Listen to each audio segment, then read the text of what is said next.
Hello again, welcome to GMT Driving School. And in this week's episode, what's the main theme of this week, do I reckon? Probably planning with mirrors. There's a good few examples, and slip road signs seems to be a common theme here. So, this one is about progress. So at the minute we've got 51 mile an hour, which is slow for a dual carriageway. That's perfectly acceptable to overtake or to make a bit more progress. And it's quite common. There's a van in front, and the learner, the driver here, is just mimicking the speed of the vehicle in front. So you can see the speed dropping down. Now it's in the 40s. That's definitely not the right kind of progress to put down on a dual carriageway. And the situation just gets worse and worse, really. So we've missed the opportunity. And the slower you go on the dual carriageways, you know what I keep saying, the higher potential there is to have people to the right and left of you, which is what happens here. So if you're not planning ahead and thinking, okay, I'm going to get my speed up and get some overtakes done, make some good progress, you end up like this. So we've got a slip road coming in from the left, and now we've got quite a lot of traffic to the right. So we're kind of just stuck here at 40 mile an hour. And here comes a car from the left. There's lots of cars to the right. So making this lane change at 40 mile an hour is really quite dangerous. There could be things happening at 80, even 100 mile an hour behind us. And then the speed comes up now. It's a little bit too late, you see. So remember to keep an eye on your speed, make good progress, and that danger will not present itself. And this one, remember when you're behind buses, I keep saying this story. This was the one thing I didn't really understand when I took my test. If you watch the bus on the top, you know what buses do, they pull in all the time to pick up passengers. So here comes the left signal, and as soon as that comes on, you should be checking the middle right mirror and moving to the white line to see if you can get past to plan the overtake. That wasn't happening, so I had to chivvy the student along.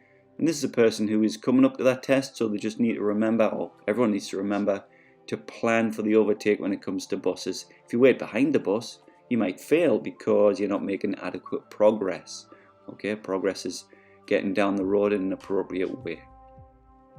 Here is the 3 horseshoes again, and this one was really dangerous. I had to report the driver of the van. So we're going right, we're coming off to Ashton, which is the next exit.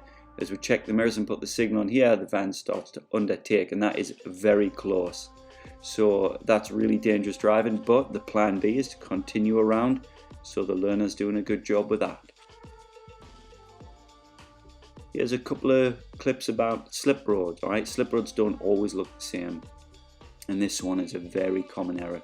2 things going on usually in this area, and it's speed. There's the national speed limit zone, and if you're wanting to go to the right, which is on that sign, Newcastle Ashton, obviously we've got to bear around to the right. That's all we know from that sign so far. So we should be planning that, bearing around to the right. There's your sign on the left. It says that we're on a slip road. So remember, slip roads match the speed of the vehicles to your right, and do your MSM routine to move over to the right.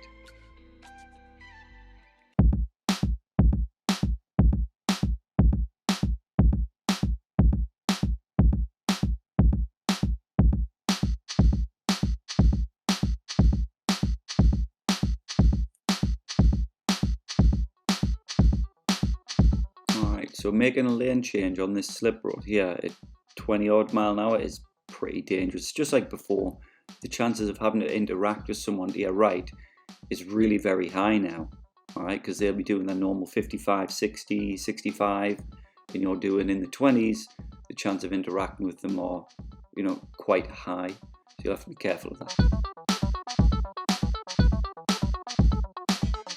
Right, here's another example of kind of not seeing the slip road signs and thinking about what that means. So there's quite a few signs coming up, and as you're getting into your higher levels of driving, you should be looking at them and asking yourself, what should I do about them? That's the best question. So the first one coming up is a left turn. So we know we've got a left turn, no right turn, 50 mile an hour zone. Then up ahead we've got the chevron sign, and we've got the sign for the slip road. So if you look on the floor, it says just turn left. Now commonly learners will look right as if this is a T-junction, because it looks like a T-junction, but there's a lot of signs there that say it's not. So this stop here is potentially dangerous by being hit from behind. So it's just a slip road, get around the corner, speed up, use your right mirror if you're lane changing. If not, stay where you are. The real danger there is just taking the corner.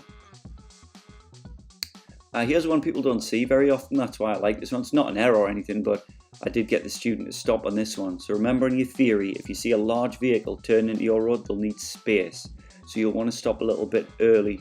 So there, the back of the wagon could cut the corner, or a bus or whatever that might be. So that's on the theory, but you just very rarely see it on the road. So that's a nice example of what that looks like. This one's just for fun. There's a van comes around the corner in the oncoming lane, and he has to stop for the zebra. So watch him freak out. He starts banging on his wheel, starts freaking out. Come on, man, get out of my way. Oh, God damn it. Hey, screw you, guy. And he's starting to freak out, looking at us, like freaking out. And me and my learner, I'll laugh my heat off. No need for that. Look far ahead. Remember, on this camera, things do look way further ahead than like real life. So you can see we've got a flashing amber light and a car stuck behind that. There's a lovely opportunity now to overtake, but as normal, learners just aren't prepared for the overtake. They want to sit comfy in the left lane, but we have to slow right down and sit behind a tractor. You can see the vehicle in front got trapped in the same way, but this vehicle to the rear has been nice enough to flash his lights. We wouldn't react to the flash. We'd react to the fact that he slowed down too to let us out. So again, it seems to be a weekly occurrence, this. There's a slow moving object or a stationary object on the left lane, whether it be a bus or a tractor, and learners just aren't in the mirrors enough to know where the overtake is. And these last two, really common roundabout faults, a little bit overstimulated. Interesting enough, this is the same student being overstimulated by vehicles from different directions. So we're turning left at this roundabout, right? And when I was looking across to the right, I noticed the learner looking left. This car's coming on from the left, but from the right here, there's a car, and I've had to smack the brakes on, knowing that she hasn't looked to the right there. And then similarly in the next example, we do have a car to the right, so we are looking in the appropriate place, but the observation lingers too long. So we're looking to the right, here's a white car, then there's a black car, and then we're staring. If you look ahead, we're still going straight, so I've had to pull the wheel left a little bit, well, quite a bit there, to stop the learner going straight ahead because we're staring. Remember, that doesn't help. All right, that's another one for this week. Hope you enjoyed it. Hope you learned. See you later.